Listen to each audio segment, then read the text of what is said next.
Welcome back, everyone. The 2019 general election is expected to be an upgrade of the 2015 poll in terms of logistics, good enough to ensure people are not disenfranchised, effective use of technology, strong enough to block loopholes, voter education and participation, well, party comportment and cooperation. There is also the issue of the composition of INEC personnel, their preparations and its ability to remain impartial. Is the Nigerian electoral process strong enough to withstand the threat of rigging and other electoral malpractices? Let's get back to the conversation. Let me quickly go to Abuja studio. Let me come to you, Chioma Agwegbo, on this one. Do you think INEC is ready from what we see presently and some of the narratives that we hear, the kind of attitude and behaviors of politicians towards this election? Do you think INEC is prepared, especially when you look at the laws that are amended under the Electoral Act? Do you think we are set for 2019? I think before I answer your question, I'm going to go back to the issue of PVCs. And I think that INEC has a lot that they can do to ensure that people are able to, not just collect their PVCs, but are able to, for the continuous voter registration to go on. I like the fact that we've bandied a lot of numbers in the room today and across the divide. And I think that if INEC wants to be sincere with itself, the fact that those numbers are so large mean that there's got to be some extra thinking, there's got to be some extra strategy. I like the fact that the director talked about responding to feedback from people, responding to the, to feedback from people. If we still have over 8 million, if we still have these high numbers from 2010, perhaps the strategy that's currently ongoing is not working.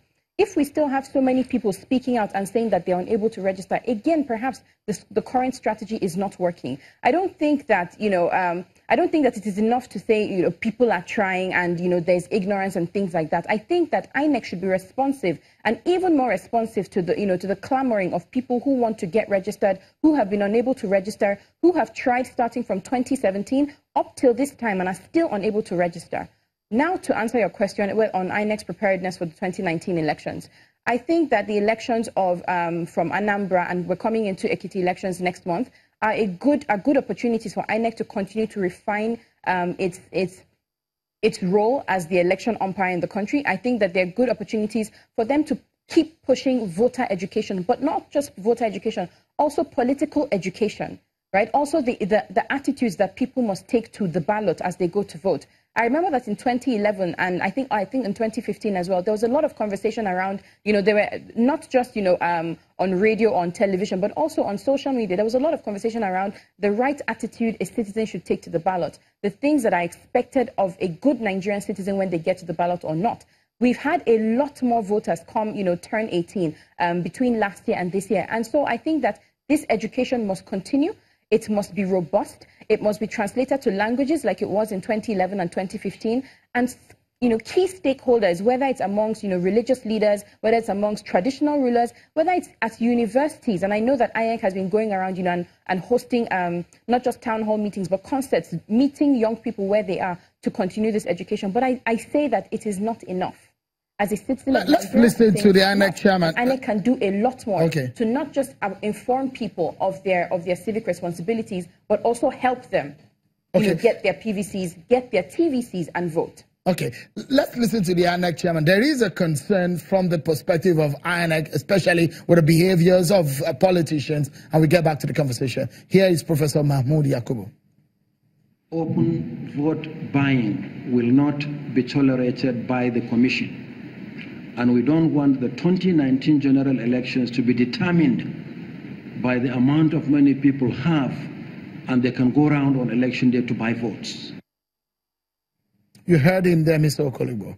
Vote buying. You think it will repay itself in 2015? I mean, 2019, it happened a lot in 2015. You think it's going to be a scenario that might replay itself?